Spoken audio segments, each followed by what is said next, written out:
de nuevo, gracias por estar aquí con nosotros hoy. Pero Irune, o sea, tú imagínate que tienes que explicar solo a un extraterrestre, ¿no? Lo que es el feminismo. ¿Cómo se lo explicarías a un extraterrestre? El feminismo tal y como lo entiendes tú, evidentemente. Bueno, pues yo le diría algo muy fácil, que el feminismo, digamos que engloba dos tipos de afirmaciones. Una es una afirmación normativa, que es que hombres y mujeres debemos ser iguales, eso quiere decir que debemos tener los mismos derechos y los mismos deberes, y una afirmación descriptiva, que es que hombres y mujeres somos iguales, no es que seamos iguales, idénticamente iguales, sino que tenemos las mismas capacidades y, digamos, sobre todo aquellas capacidades que nos hacen susceptibles de tener derechos y obligaciones, ¿no? Entonces, ¿eso qué quiere decir? Yo creo que el feminismo es aquel movimiento, digamos, que se dedica a luchar o que está a favor de la igualdad entre hombres y mujeres. Es verdad que, digamos, surge no solo para perseguir esa igualdad, sino también para empoderar a la mujer, que era la que en su momento pues, tenía una posición de inferioridad respecto al hombre. Ok. ¿Y qué relación, o tiene relación, me imagino por dónde vas a ir, pero te quiero hacer la pregunta de todas maneras, ¿qué relación ves tú entre el liberalismo y el feminismo? Pues yo creo que tiene toda la relación. Hay mucha gente que dice que es como redundante no llamarse feminista liberal. Yo creo que no, porque al igual que hay ecologistas liberales o ecologistas marxistas, ¿no? O animalistas, simplemente lo que eso describe es que, digamos, una de tus preocupaciones principales es la cuestión del feminismo, del ecologismo, lo que sea, ¿no? Entonces yo creo que evidentemente comparten una raíz a nivel de principios, ¿no? Que es la igualdad entre individuos al final, sin importar pues, cuestiones que tengan que ver con cosas que uno puede controlar y con cosas que uno no puede controlar de sí mismo. Pero, sin embargo, es verdad que las personas que se identifican como, además, feministas, yo creo que es porque tienen una preocupación, no sé si mayor, por las cuestiones que tradicionalmente pues, han estado ligadas a lo que se ha dedicado el feminismo, ¿no? Y que quizá hoy en día pues, puede ser cuestiones como conciliación, cuestiones vinculadas con la violencia, este tipo de cosas. Fantástico, fantástico. Y entonces, ¿en qué posición, no? Si uno se cataloga o uno se posiciona o se siente más cómodo, ¿no? Con esa definición de feminista liberal, ¿qué otras tribus importantes hay en el feminismo? Pues hoy en día yo diría que una tribu que tiene, no sé si llamarlo tribu, una corriente, yo diría que tiene mucha importancia, es todo lo vinculado con las teorías queer, ¿no? Que desarrolla Judith Butler a finales del siglo pasado y que básicamente está muy vinculado a algo que se conoce como el pensamiento de la diferencia, ¿no? Una serie de autores que tras mayo del 68 entienden que hay que poner, digamos, el foco en aquello que nos hace diferentes, en aquello que nos hace, sí, y sobre todo en aquello que nos hace diferentes y que ha supuesto un estigma, ¿no? En las... bueno, esto es una palabra muy postmodernista, ¿no? Este tipo de conceptos, pero bueno, en las otredades, ¿no? La mujer es una otredad, la mujer es el otro, digamos, por comparación con la norma, ¿no? Que era el ser hombre, ¿no? El homosexual es el otro por la comparación con el heterosexual, ¿no? Que es lo normativo.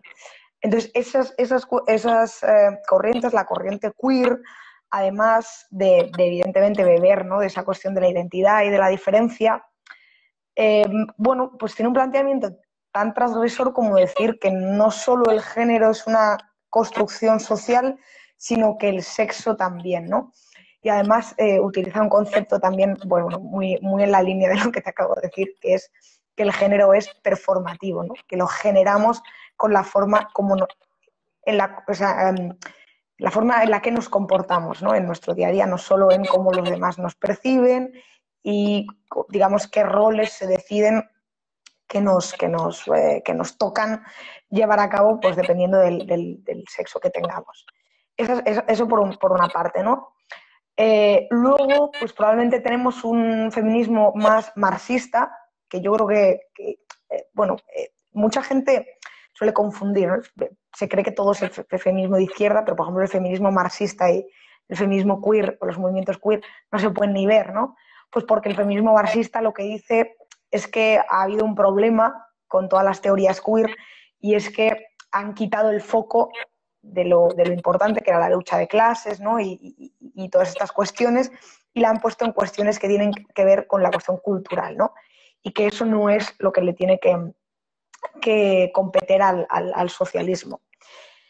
Luego está, evidentemente, el feminismo liberal.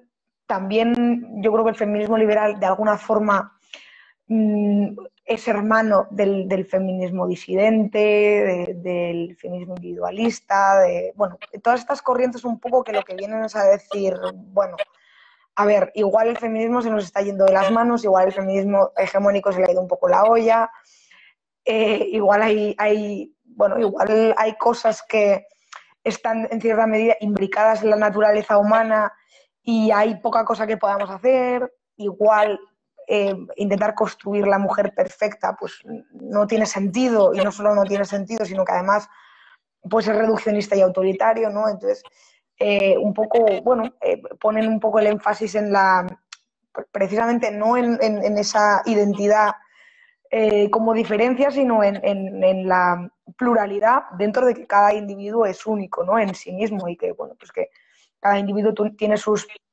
intereses y sus proyectos vitales, y por tanto esos hay que respetarlos siempre y cuando pues surjan de decisiones libres y voluntarias. Y yo te diría que quizá a día de hoy, ¿no? Pues puede que sean las familias, sí, luego quizá habrá quien te diga pues que bueno, que están ahí los posfeministas o antifeministas, ¿no? Que son los que directamente niegan que, bueno, pues que haya problemas que afecten en mayor medida a las mujeres y que haya que tenerlos en cuenta, ¿no? Pero más o menos yo creo que eso sería lo principal. Ok, me han surgido bastantes preguntas, ¿no? La parte de género y sexo, pues eso ya me aburre un poco más porque ya llega a veces una conversación tan estúpida y tan anticienciífica que ya yo acabo siempre un poco cansado cuando empiezo a escuchar esas movidas de somos iguales y todos venimos como una especie de blank slate, como se creían algunos ingenuos, ¿no? En la ilustración de que se podía hacer completamente todo, cuando precisamente la ciencia está avanzando en todo sentido contrario, ¿no? Cada vez se entienden más las diferencias, cada vez más se entienden, ¿no? Otra cosa es luego el tipo de orden político que quieras tener, ¿no? Libertad de oportunidad, ¿no? Y igualdad ante la ley, todo este tipo de cosas que, por supuesto. Pero hay una cosa que sí llama la atención, o por lo menos me llama la atención y quiero que me expliques un poco más. Y es tú, o sea, me has dicho que la razón por la que te consideras feminista liberal es porque evidentemente no partes de una visión colectivista de la sociedad y además, por lo que me estás diciendo, entiendo que no vas a apoyar medidas estatales que vayan en esa medida, ¿no? Que colectivicen y que traten. Pero ¿hasta qué punto, ¿no? Si uno es feminista liberal porque es liberal, pero también le importan estos temas, ¿no? Que competen al área de la mujer, la situación histórica que ha tenido y distintas dificultades y demás, ¿dónde empieza el individualismo para que yo lo entienda, ¿no? O sea, o para alguien que nos está viendo desde casa, no sé si me estoy explicando bien o no. No. O sea, no estoy segura, ¿eh? No sé si puedes reformular. Sí, déjame que vaya. O sea, ¿cómo es, dónde empieza la parte del individuo, ¿no? Es decir, pues tú me has dicho que, por ejemplo, una feminista liberal, pues es un liberal, o lo he entendido yo así, a lo mejor me equivoco, me corriges con total confianza, que le preocupa estos temas, de la misma manera que un ecologista es una persona preocupado con una problemática en particular, ¿no? Lo que pasa es que, claro, una cosa es que te preocupe pues no lo sé, algo particular del medio ambiente, que no te voy a decir qué, pero otra cosa muy distinta es que te preocupe, claro, porque hasta cierto punto es un colectivo, ¿no? La mujer. Creo que ya sé lo que quieres decir, ¿eh? Claro, pero mira, yo creo que hay una cosa, yo creo que es un error de los liberales que no que no queremos entender. Y es que hay problemas que están sobredimensionados en ciertos colectivos de la sociedad. Sí. Pero da igual, puede ser la mujer, puede ser la gente mayor o puede ser los jóvenes. Entonces, el hecho de que nos preocupemos por problemas que quizá afectan más a la mujer no quiere decir que los estemos colectivizando, ojo, ni quiere decir que eso es muy relevante tenerlo en cuenta, que el hecho de que afecten en mayor medida a las mujeres quiere decir que afecta o solo a las mujeres o a todas las mujeres más que a todos los hombres. ¿No? Entonces te voy a poner ejemplos concretos de esto. Y esto, me gusta que me hagas esta pregunta porque, bueno, como se suele hacer en este tipo de cosas, yo he venido a mi libro y recientemente hemos publicado un informe en el Juan de Mariana, muy cortito, al que le hemos llamado Hans Rosling y los sesgos del feminismo hegemónico. Hemos cogido el libro de Factfulness de Hans Rosling y cogimos, bueno, sesgos que nos parecieron que de alguna forma afectaban al discurso feminista hegemónico, ¿no? Y hemos intentado poner algún ejemplo. Y entonces te voy a poner algún ejemplo para que entiendas lo que te estoy queriendo decir y veas que no rebullo tu pregunta. Por ejemplo, ¿no? Se habla de cuestiones salariales. Entonces, claro, evidentemente, sí, dejando de lado todo lo que tiene que ver con que las desigualdades salariales no están vinculadas con cuestiones relativas al machismo, eso lo dejamos de lado. Pues si tú comparas simplemente pues, las medias poblacionales, ¿no? Y juntas a todas las mujeres y a todos los hombres, pues es evidente que las mujeres cobran menos que los hombres, ¿no? Ahora bien, si tú te vas a una distribución que tenga en cuenta otros aspectos, ¿no? Por ejemplo, esto lo hemos hecho con gráficos logarítmicos. Y, bueno, yo de gráficos no entiendo ni pijo, los ha hecho Santi, que es la persona la otra persona que ha escrito el informe. Bueno, te das cuenta que evidentemente quizá de media las mujeres cobran menos que los hombres, pero si te vas a ver la distribución poblacional, al final la mayoría de las mujeres cobran lo mismo que la mayoría de los hombres. Lo que pasa es que simplemente hay gente, ¿no? en un extremo y en el otro. Y eso pasa con multitud de cosas. Entonces, a lo que iba, eso no quita que evidentemente cuando hay problemas que están sobredimensionados en ciertos grupos de la sociedad y que además creemos que son problemas que pueden generar, pues no sé qué decirte, no sé cómo decirte, problemas de cooperación, de cohesión social, problemas de desarrollo personal en sociedad, haya que ocuparse, ¿no? Y evidentemente, claro que hay que ocuparse de que las mujeres en mayor medida tengan trabajos más precarios o peor pagados, y también hay que preocuparse de que los hombres en mayor medida consuman más drogas o se suiciden más que las mujeres, ¿no? Y eso no hace que perdamos el foco de que somos individualistas en el sentido de entender que el individuo es un agente autónomo, capaz de tomar sus propias decisiones y que no deben estar supeditadas a la voluntad de ningún colectivo, ¿no? Y ya lo último, yo creo que esto difiere, por ejemplo, de entender que o los grupos feministas son los interlocutores válidos para hablar de propuestas feministas. Es decir, yo creo que ahí sí caemos en el colectivismo, cuando entendemos que hay grupos que no representan ni a la totalidad de las mujeres ni a la totalidad de las feministas, a los que debemos aceptar siempre y en todo caso como interlocutores válidos, ¿no? O sea, podemos entender que hay un grupo que son en este caso las mujeres que tienen problemas que son particulares de ellas o que les afectan en mayor medida a ellos, pero eso no quiere decir que los grupos que se generen para dar soluciones a esos problemas sean siempre los interlocutores válidos para representar a esas personas. Yo creo que ahí está la diferencia. Ok, te he entendido. Y no has rehuido en absoluto la pregunta. Muy bien. Y vale, pues entonces al principio te pregunté un poco y utilicé la palabra tribu, no lo he intentado hacer despectivamente, ¿no? Pero me refería a todos estos grupos. ¿Cómo dirías, si me tienes que explicar cómo es la tarta, ¿no? Más o menos. ¿Cómo, ya sé que es complicado, pero según cómo lo ves tú, sin tener que mirar datos y tal, ¿qué pesos tienen cada uno de los grupos más o menos? No lo sé. Para que yo entienda. Porque Sí, la sí. sensación que yo tengo es que el feminismo liberal es algo muy minoritario, como el Yo, liberalismo puro, ¿no? que es el único sitio que conozco a nivel de estas cuestiones. Y además, justo en esta pregunta hablo, digamos, sin datos en la mano, hablo un poco de la sensación que a mí me da, ¿no? Entonces yo creo que es evidente que hay cierto tipo de discurso que está instalado, ¿no?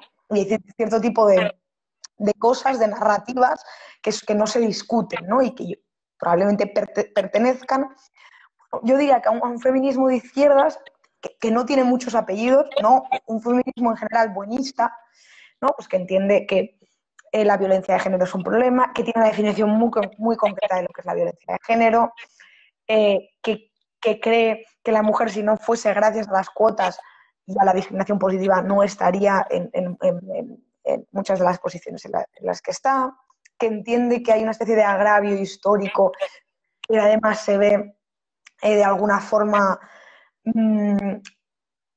fomentado por una especie de estructura social, ¿no? que funciona en detrimento de la mujer y de todo aquello que tiene que ver con la feminidad, o sea, de todos los atributos asociados a la feminidad.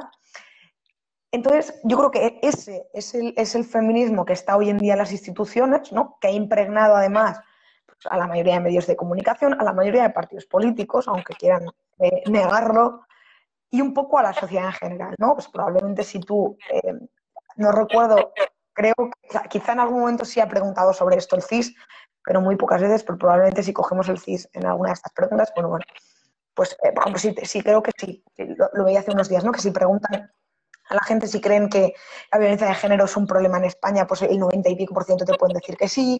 Si creen que las mujeres están discriminadas, pues igual no el 95%, pero igual el 80 y pico por ciento te dicen que sí. Entonces ese tipo de discurso es el que impera. Luego, también es verdad que, por ejemplo, dentro del gobierno se ve muy clara dos versiones del feminismo de izquierdas, pero también confrontadas dentro de la izquierda, ¿no? Te podría decir, el feminismo del PSOE es más el tipo de feminismo así marxista y el feminismo de Podemos el tipo de feminismo así más tipo teoría queer. Sí, no, y sería como muy complicado ver en qué cuestiones concretas, ¿no? Porque luego tienen otras muchas cuestiones en común, ¿no? Son abolicionistas de la prostitución, de la gestación subrogada, este tipo de cosas. Pero sí que es verdad que en ese sentido, quizá Podemos tiene una visión mucho más posmoderna y el PSOE tiene una visión más tradicional, más ligada pues, al feminismo de izquierdas tradicional, más quizá del feminismo radical de la segunda ola, ¿no? El feminismo de Podemos quizás sea un feminismo más heredero de la tercera ola, de la interseccionalidad, de todo este tipo de historia. No te sé decir qué feminismo está ganando, porque yo creo que no lo podemos saber. Fíjate, justo tenemos la ley trans, que está en stand-by precisamente por eso, ¿no? Por esas disputas.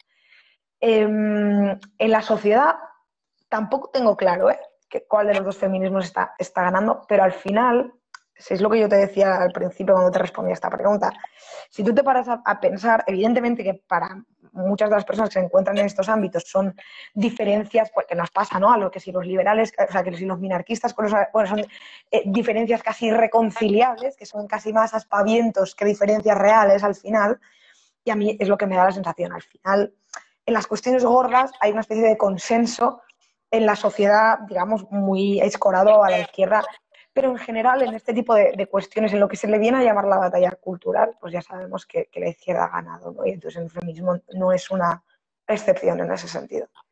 Y evidentemente el feminismo liberal es más que minoritario, por mucho que Ciudadanos haya querido agarrar la etiqueta con o sea, con todas mis disculpas, un poco sin saber lo que están agarrando y sin saber lo que dicen en muchas ocasiones, ¿no? Vale. Sí, a ver, yo te lo digo porque si tuvieras que hablar con el alienígena este que ha llegado, ¿no? Y ve lo que sale en la prensa y ves la televisión, pues al lado de la manifestación feminista tienes un martillo y una hoz, al lado tienes... Entonces es como, muchas veces nos da la sensación, a mí te pone un poco en guardia, ¿no? Como diciendo, sí, aquí estamos otra vez con sus movidas, pero realmente lo que quieren es el comunismo, ¿no? O sea, es como esta estrategia que además es que yo siempre me acuerdo de Ángel Rivero allí en Juan de Mariana, aquella conferencia estupenda que dio, que yo la había escuchado antes además en la escuela de verano de los nuevos y viejos movimientos sociales, ¿no? El que explicaba eso, el cambio de la izquierda, de bueno, pues el proletariado ya no va a ser la palanca de cambio, ahora hay que encontrar a los desilusionados, a los que están fuera del sistema, y con esos me genera un estilo de que, bueno, que se ha visto cómo ha estallado en 2016 toda la identity politics y lo que pasa cuando cabreas a una mayoría, ¿no? Que eso es de lo más peligroso que puede pasar en una democracia. Y claro, si estás jugando a minorías o a grupos así como muy cerrados, que además ni se hablan entre ellos o no están de acuerdo, ¿no? Y muchas de las cosas que estás viendo están como una movida que yo, no sé, quizá también por donde vengo yo, ¿no? Pero muchas veces ni entiendo lo que están diciendo. Digo, están ahí unas películas, les oyes hablar unas movidas que yo digo, yo no entiendo, pero digo, esta persona entiende lo que está diciendo cuando dice... Como diría Íñigo Rejón, son los grupos subalternos. Es que claro, no, Will, todo esto está imbuido de un lenguaje muy complicado de entender. O sea, es que tienes toda la razón cuando dices eso, que hay momentos, pues lo que te decía antes, ¿no? Del género performativo y todas estas cosas que la primera vez que lo lees, o sea, tienes que leer igual el texto pues, 5 veces para entender un poco lo que te están queriendo decir, ¿no? Al final es un código. Claro, a mí me da la sensación que complicando el lenguaje, inventándose palabras nuevas, lo que quieren es pues que pases por el aro, que parezca un texto serio, que parezca que saben lo que están diciendo y ya que estamos con ello, pues la hoz y el martillo, ¿no? Que es lo que es como, yo lo veo como, no me acuerdo qué meme vi una vez, ¿no? Era como un símbolo comunista y todas las máscaras que tiene delante, ¿no? Para taparse. Como en España hay parte de la izquierda más retrógrada de Europa, no es muy necesario, ¿no? Ya tenemos, o sea, vicepresidentes y ministros que son abiertamente comunistas, ¿no? Pero en otros sitios no lo pueden ser de una manera, uy, espérate, tan obvia. Tengo aquí varias preguntas. Sí, sí, para adelante. Está Pablo Velázquez aquí, que te manda un abrazo desde Ah, Guatemala. un abrazo. Vale, a ver, tengo aquí varias. ¿Es el victimhood la única forma de conducir una conversación sobre la situación que viven ciertos grupos en la sociedad? ¿Qué otra alternativa hay? Will, con ese acentazo inglés no he entendido qué querías decir. Te traduzco, ¿es la victimización la única forma de conducir una conversación sobre la situación que viven ciertos grupos en la sociedad? ¿Qué otra alternativa hay? Te preguntan. Buena Eh, pregunta, ¿eh? Buena pregunta esta. sí, sí, claro. O sea, yo creo que no. O sea, yo creo que yo creo que la victimización nunca es una solución de nada, ¿no? Ahora bien, también hay una cosa que, y no quiero ser injusta, entonces normalmente no la digo porque, claro, al final, digamos, yo estas discusiones las tengo para un público que acomodado, que vive en Estados Unidos o en la Europa occidental y con lo cual, pues, unos estados liberales en los que las mujeres tenemos pues los mismos derechos que los hombres, ¿no? Pero evidentemente hay una cosa que yo creo que nadie va a poder negar y es que las mujeres hemos o han vivido, mejor dicho, eh, cosas que no han vivido los hombres y han, digamos, han tenido siempre una consideración de inferior a los hombres y la siguen teniendo en muchas partes del mundo. Y yo entiendo que en esas partes del mundo y en, digamos, donde nosotros vivimos, donde todavía suceda, no es que sea un discurso victimista, pero claro que hay que señalar esas injusticias, ¿no? Lo que pasa es que, claro, yo creo que aquí hemos llegado, que ya creo que es un poco un producto de que nos encontramos arriba de la pirámide de Maslow, ¿no? De que, bueno, pues tenemos las necesidades básicas cubiertas, casi el 90% de la población o más, y por lo tanto nos permitimos el lujo de pensar y cavilar sobre otras cuestiones, ¿no? Pero no creo que sea la solución, no creo que consiga nada, de hecho yo creo que ningún movimiento social ha avanzado en sus bueno, en sus reivindicaciones gracias al victimismo, al revés. Es que sí, quizá, y esto quizá suene como muy happy flower, quizá mucho más gracias a la empatía, gracias a que cada vez haya más gente que empatice con el discurso y evidentemente también gracias a hoy en día, yo creo, a la cultura de la cancelación, ¿no? Y a esto de que, bueno, de que si no estás con el discurso mayoritario y tal, pues, hombre, igual no vas a poder participar en todos los espacios. Uh-huh. Uh-huh. Sí, claro. Yo no solo estoy de acuerdo, sino que además lo hablamos muchas veces en clase porque nosotros, pues hace 2 años, o sea, en 2020 cambiamos el pensum de la universidad y siempre hubo un programa de grandes libros y ahora estamos con pues, una modificación dentro de ese programa, pero justo le hemos estado dando cada vez más importancia a medida que parece que el mundo le está dando cada vez más la espalda a todos estos programas porque están escritos por hombres blancos. Bueno, realmente no sabemos de qué piel tenía exactamente Sócrates, ¿no? Bueno, Sócrates no escribió nada, me refiero a Platón o ninguno de estos, pero como una sensación de rechazo a toda esta tradición de la sociedad occidental, con una interpretación pues, neomarxista muy de que simplemente es la representación, ¿no? Que la política, que es lo que le dice Trasímaco a Platón en la República, ¿no? Que la justicia no es otra cosa que el derecho del fuerte, ¿no? Que lo que el fuerte quiere hacer lo llama leyes, y esa es la definición de justicia a la que luego Platón tan maravillosamente se dedica el resto del libro a contestar, ¿no? Pero esta sensación que a mí pues me provoca muchísimo rechazo, porque además toma por sentado, ¿no? Yo no estoy de acuerdo en lo que dices, porque además para mí no es sorprendente que el feminismo, incluso más radical, salga de Occidente. De hecho, es precisamente eso lo que hace que Occidente sea Occidente, que genera ideas que se chocan entre ellas, que hay libertad para expresarlas, ¿no? Muchísimas otras cosas. Yo siempre digo que la primera crítica al comunismo, por lo menos que yo haya leído, es una obra de teatro de Aristófanes que se llama Asamblea de Mujeres. No sé si has oído hablar. Es un texto, bueno, te va a encantar, porque va de que se cansan las mujeres en Atenas, sabes que ellas no podían votar, evidentemente, y entonces se disfrazan de hombres todas, es una comedia, para hacerse pasar por hombres y votar que las mujeres tienen que ser las que lleven la política de la ciudad, porque Así se conocía. ya que llevan la casa tan bien, pues la polis la iban a llevar mucho mejor que los hombres, que además han perdido la guerra y un montón de cosas terroríficas. Y para mí es la primera crítica feroz que hay al igualitarismo extremo al que puede tender la democracia. Pero eso que dices de la pirámide de Maslow, también, por comentar, a mí una de las cosas de Tocqueville que más me llamó la atención de Democracia en América, que él decía que cuanto menos desigualdad hay, más cabreo. Es decir, lo normal, lo intuitivo sería que fuera al revés, ¿no? Que cabree mucho cuando la desigualdad es gigantesca.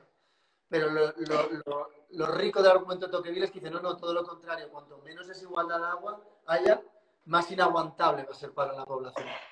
Y te voy a decir una cosa, yo creo que es normal. Y te voy a decir por qué creo que es normal. Creo que es normal porque la promesa es mayor, la promesa de estar mejor. O sea, claro, tú en sociedades igualitarias, digamos, existe la promesa no escrita de que tú vas siempre a estar mejor de lo que han estado tus padres, ¿no? Y que además tú mismo vas a estar mejor de lo que empezaste estando. Entonces yo creo que cuando para algunas personas esa especie de promesa escrita, no escrita se trunca, pues evidentemente ¿no? Surge el cabreo. Claro, claro. Y creo que es lo que pasa hoy en día, por ejemplo, en Europa. Sí, sí. Cuando no tienes ninguna promesa escrita, no hay nada de lo que cabrearse, porque sabes que tu situación iba a ser una mierda, igual que lo era cuando, ¿no? Cuando empezaste. Entonces, Sí, y además tiene una de las teorías, mira, te está saludando Antonella, ¿qué tal Antonella? Antonella. ahora, Antonella. Eh, Otra de las cosas realmente fascinantes de Tocqueville es que le dio mucho la vuelta a muchas cosas. Es que decía, por ejemplo, su paradoja era que la revolución siempre sucede cuando las cosas están yendo bien, no cuando están yendo mal. Exactamente. Que Chile, De por hecho, ejemplo, Chile te voy a decir una cosa más. Perdona que te interrumpa. Las revoluciones, la mayoría contemporáneas, revoluciones, bueno, revueltas o cabrillos en Europa han generado gobiernos de la derecha luego, ¿no? Tenemos mayo del 68, tenemos el 15M aquí. sí, Entonces, sí, es que Tocqueville estaba muy acertado en muchas cosas. O sí, sea, sí, así es. sí, vale. Ok, y a ver, yo también veo una distinción súper clara, ¿no? Y te estaba pegando toda esta chapa que te he pegado con la tradición occidental, porque, pues viviendo en España, ¿no? Yo vivo en el sur y tengo África, que lo veo desde mi casa prácticamente, evidentemente sé la realidad que hay ahí y en todo África, evidentemente, pero el norte de África lo tenemos muy cerca, ¿no? Pues es muy evidente que no, que la victimización que está diciendo Pablo en muchos casos, pues evidentemente puede ser legitimada. Pero es muy curioso que la voz, la protesta, se oye siempre para el... O sea, al final son grupos políticos que están organizando estos colectivos, ¿no? Porque queda claro, Sí. porque cuando apedrean a alguien a muerte en Arabia Saudita o pasa algo de estas cosas que le pasa a la mujer, ¿no? Que desde hace muy poquito puede conducir legalmente una mujer en Arabia Saudita, por ejemplo, todos estos Sí, sí, grupos sí. absolutamente callados, porque no les interesa esa sociedad, probablemente porque no les da votos, no lo sé, pero es un poco como si eres liberal de verdad, eres universalista, es decir, crees en derechos de una persona con independencia de que sea chino, de que sea blanco, de Que que digo, no hace tenga... falta irte tan lejos, o sea, no hace falta irte tan lejos, o sea, tú sabes que este tema a mí me interesa mucho. En España mutilan cada día a varias mujeres y yo no veo que en ningún 8M que eso forme parte del decálogo de reivindicaciones. Pero ¿y por Pero qué? Porque es que eso es fascinante. Yo cuando pasa tan lejos digo, bueno, mira, porque no abren un periódico y no saben lo que está pasando fuera. Y por otros casos digo, no, porque eso no les da votos aquí. Pero en un caso este como el de España, ¿por qué crees que no? bueno, yo creo que porque todo lo que tiene que ver, iba a poner otro ejemplo, pero no lo voy a poner porque se puede malinterpretar, todo lo que tiene que ver con estigmatizar prácticas que tienen personas que provienen de sitios distintos, con culturas y religiones que no son las nuestras, está muy mal visto. Y como está muy mal visto, decir, cuando además, ojo, la mutilación no tiene nada que ver con la religión que profesan, o sea, es verdad que alguno le podrá querer buscar una explicación en su religión, pero no está ligada a la religión como mucha gente piensa, ¿no?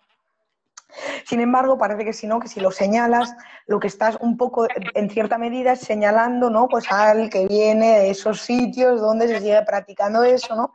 Entonces, como ese tipo de cosas, y pasa lo mismo, y sí, mira, lo voy a decir, pasa lo mismo con la comunidad gitana. O sea, nadie señala el machismo de la comunidad gitana porque está muy mal visto, porque es gitanofobia y no sé qué, no sé cuántos. Entonces, claro, es que tiene unos costes muy elevados, ¿no? A nivel de, como diría Paco, de señales costosas honestas, el coste es elevadísimo de señalar ese tipo de cosas y no interesa, no interesa.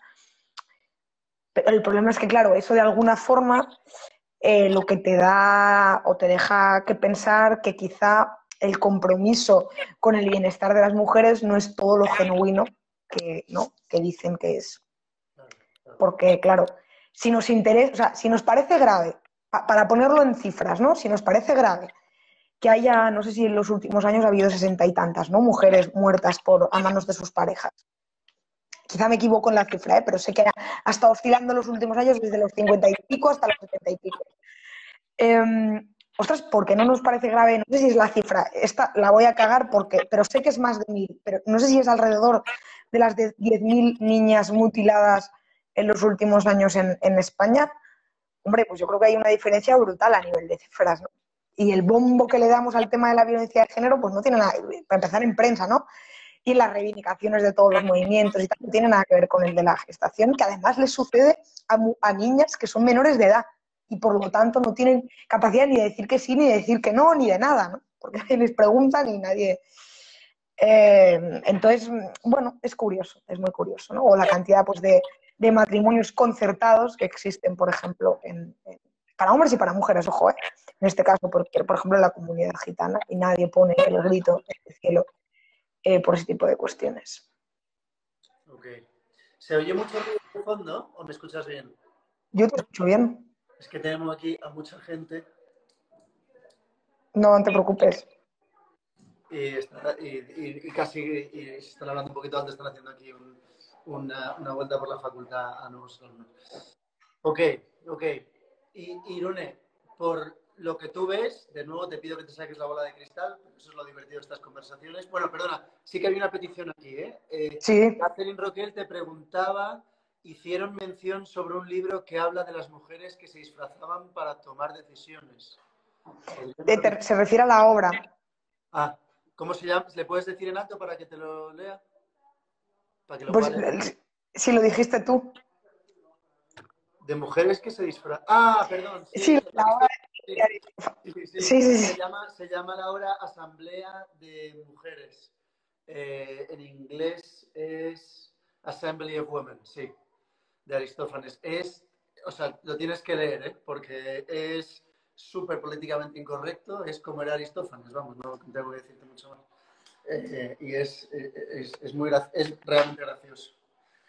Pero bueno, lo que te iba a preguntar yo, a Pablito te ha hecho otra pregunta aquí, te ponía, ¿la mejora tangible de estos sectores, mujeres, queer, etcétera, verdaderamente ha sido por el activismo? ¿Es esa la única explicación? Yo creo o sea, que a medias. O sea, yo creo que, evidentemente, por ejemplo, el acceso a votos, el reconocimiento del derecho al sufragio pasivo y activo de las mujeres, creo que le tiene que dar muchas gracias al movimiento feminista y a las reivindicaciones, ¿no? Yo creo que no hay ninguna duda. Probablemente la legalización de la píldora anticonceptiva también le tenga que dar eh, las gracias al movimiento feminista. El acceso a la mujer al mercado laboral es más circunstancial, ¿no? Acceden, digamos, para reemplazar a los hombres que se van a luchar en la Segunda Guerra Mundial, y cuando los hombres vuelven de la Segunda Guerra Mundial, las mujeres dicen, tururú, ya no nos queremos quedar en casa, que esto nos ha gustado, ¿no? Y ahí, pues evidentemente, conquistan eh, esa otra cuestión. Quizá el caso que conozco menos es el tema educativo. Sé que las mujeres, por lo menos en España, por ejemplo, para acceder a la universidad, aparte de que lo tenían prohibido, pero luego lo que tenían que hacer era solicitarlo a la universidad y creo que el consejo se tenía que reunir y aprobarlo y tal y cual. Y es verdad que es el único caso que no estudiamos en profundidad, entonces no sé cómo se consigue. Pero yo creo que es todo a medias. Hay cosas que evidentemente han sido gracias a las luchas del movimiento feminista, un movimiento que ha sido eminentemente pacífico, además. Muy pocos movimientos sociales han conseguido, digamos, han sido tan pacíficos como lo ha sido el movimiento feminista, pero evidentemente hay muchas otras cosas que son coyunturales, circunstanciales o efectos colaterales de otros aspectos, ¿no? De la tecnologización, del avance.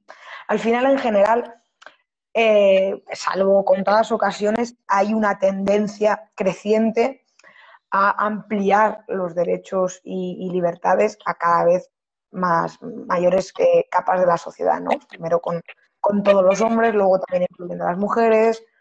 Entonces yo creo que también ha sido una cosa bastante, bueno, que ha venido bastante solo, ¿no?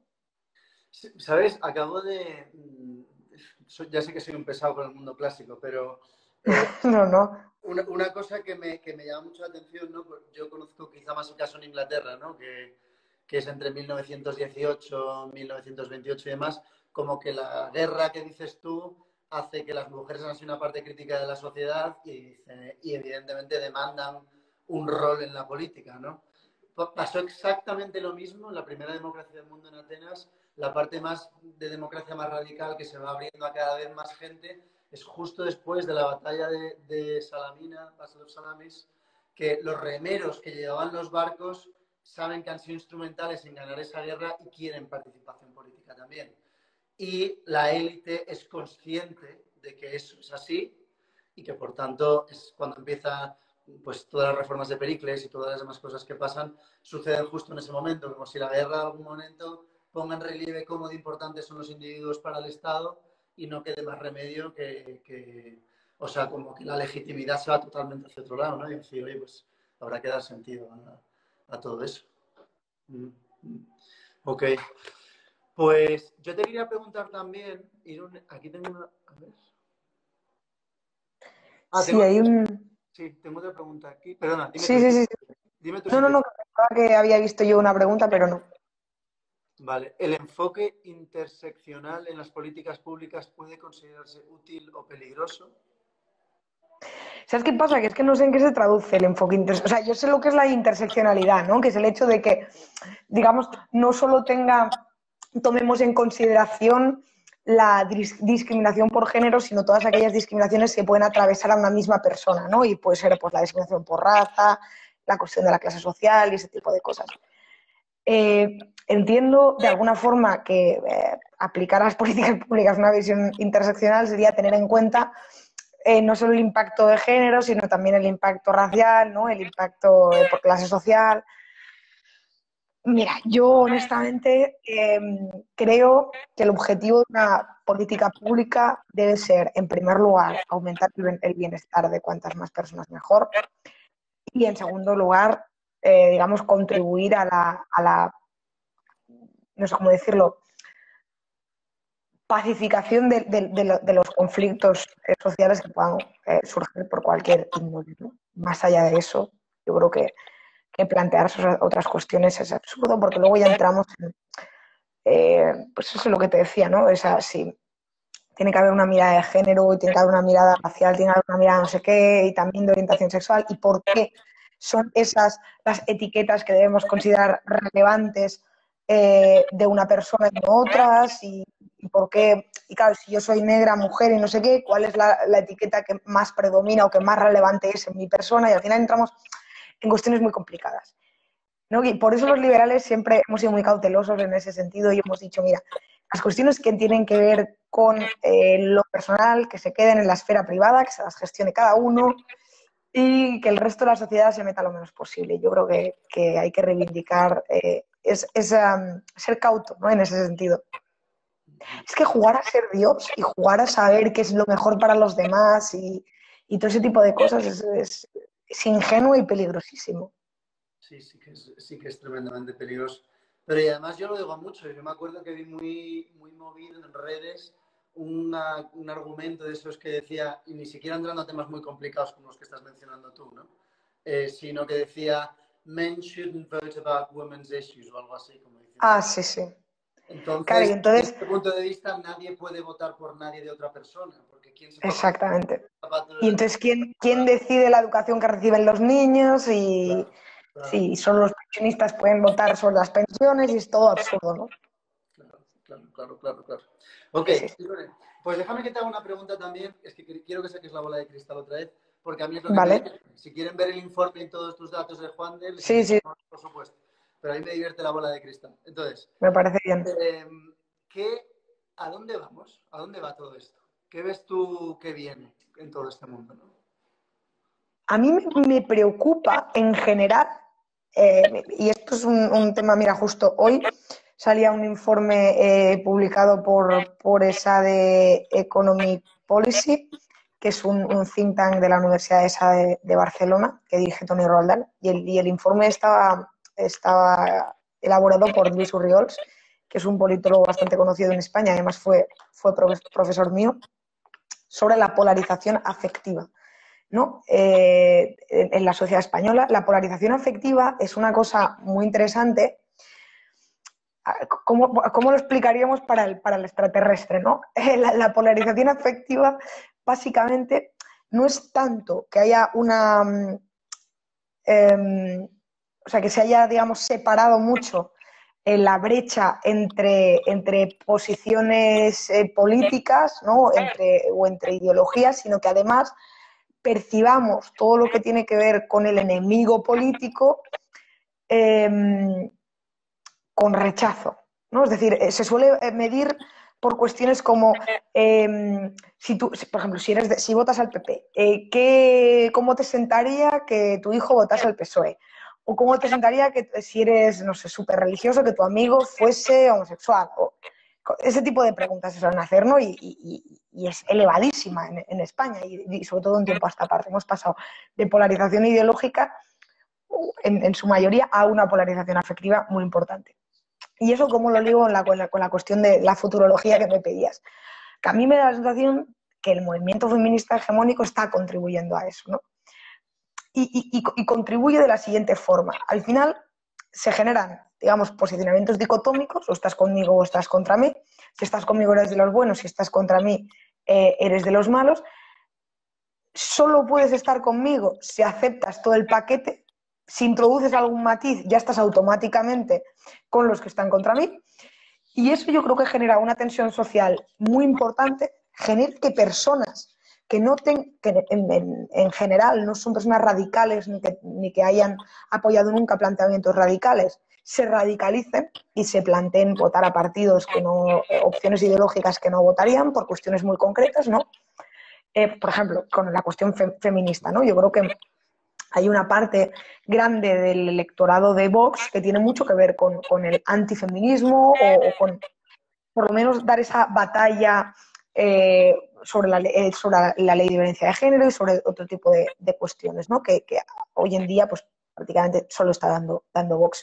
Y es una pena, por lo que te digo, ¿no? Porque se generan posiciones políticas muy polarizadas y si solo fuesen posiciones políticas, pues bueno, pero también un cierto clima social de polarización, ¿no? Bueno, pues de no poder hacer según qué manifestaciones en público por miedo a ser rechazado, a que te señalen, ¿no? Y este tipo de cosas. O sea, a mí me preocupa eso muchísimo. No sé hasta qué punto esa tendencias al alza.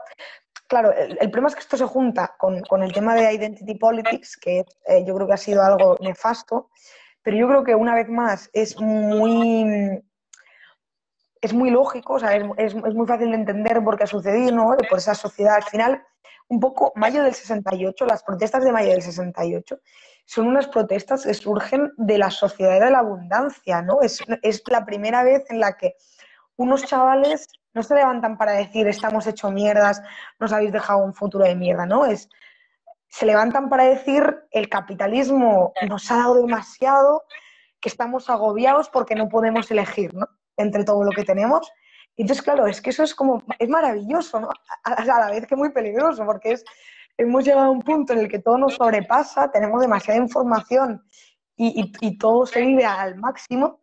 Y además todo eso se junta, ¿no? Pues en que hay una serie de personas que no se han sentido, que no sienten que encajan o que no han sentido que hayan encajado en la sociedad, que les ha llevado pues a abrazar unos planteamientos, porque también es verdad que solo ha habido una serie de partidos que han asumido esos discursos, ¿no? Porque al final, cuando hay alguien que gana una batalla cultural, o es porque uno no tiene las herramientas suficientes para darla y por lo tanto le ganan, digamos, tipo, no sé, fair play, pero también puede ser porque directamente no la has dado, ¿no? Y en nuestro caso yo creo que es que no la hemos dado.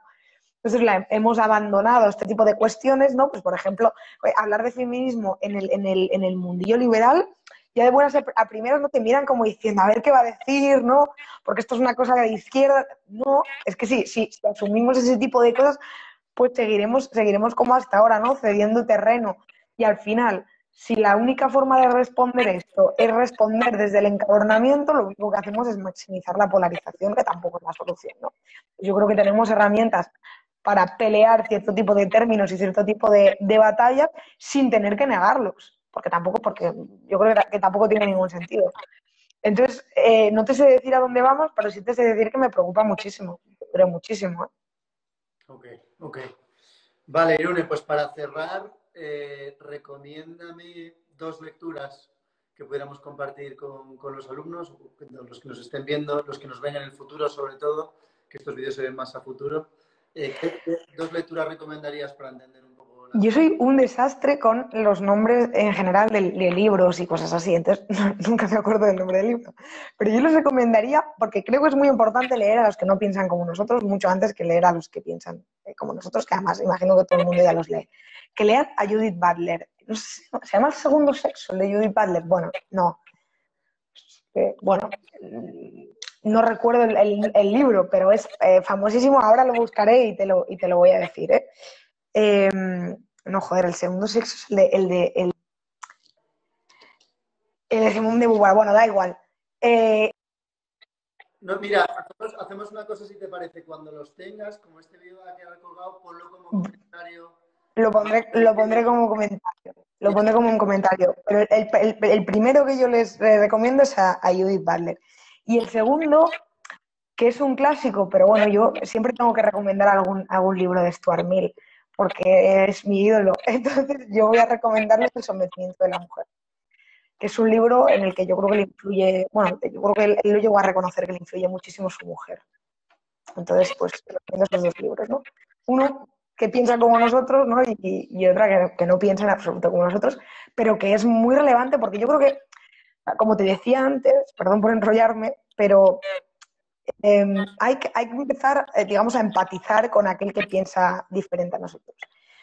Y no vamos a poder pelear en la batalla cultural hasta que no entendamos por qué el que defiende lo que defiende. Entonces, yo creo que hay que hacer también ese ejercicio de entender por qué defienden lo que defienden a aquellos con los que no estamos de acuerdo. Entonces, yo creo que es muy importante ese ejercicio. Muy bien, fantástico. Bueno, pues Irune, desde aquí, desde el Instituto de Estudios Políticos y Relaciones Internacionales, te quería dar las gracias de nuevo por participar aquí con nosotros. ya eres muy amiga de la Casa de la Libertad de la Marroquín, eres la subdirectora del Juan de Mariana, así que por nuestra parte nada más y muchísimas gracias. Para mí ha sido un placer, Will. La verdad es que ha sido de las, no sé si conversaciones más entretenidas que he tenido este mes sobre el tema, así que te lo agradezco. Siempre es un gusto. Mira, está Nicole aquí diciéndote gracias y ella es la que me mandaba un abrazo para ti también, una alumna nuestra. Ah, genial. Pues un Les abrazo para ti decía, por también. cierto, para que se apunten a la escuela de verano si quieren. Ah, sí, es verdad. Que pues es nada eso, que sepáis, voy a hacer dos anuncios. Uno, que sepáis que hemos abierto las inscripciones para la Universidad de Verano, que será la segunda semana de julio en Málaga, a aprovechar el solecito y tal. Lo podéis buscar en la página web del Instituto Juan de Mariana. Y luego voy a barrer un poco para casa y voy a anunciar que me he hecho un canal de YouTube. Que me busquen, se llama Irún Ariño, y que me sigan y me echen un cable. Muy bien, pues yo también encantado de echarte un cable con todo, Irune, ¿vale? Muchas gracias, Will, de verdad. Un abrazo fuerte desde España. Un abrazo, chao, chao.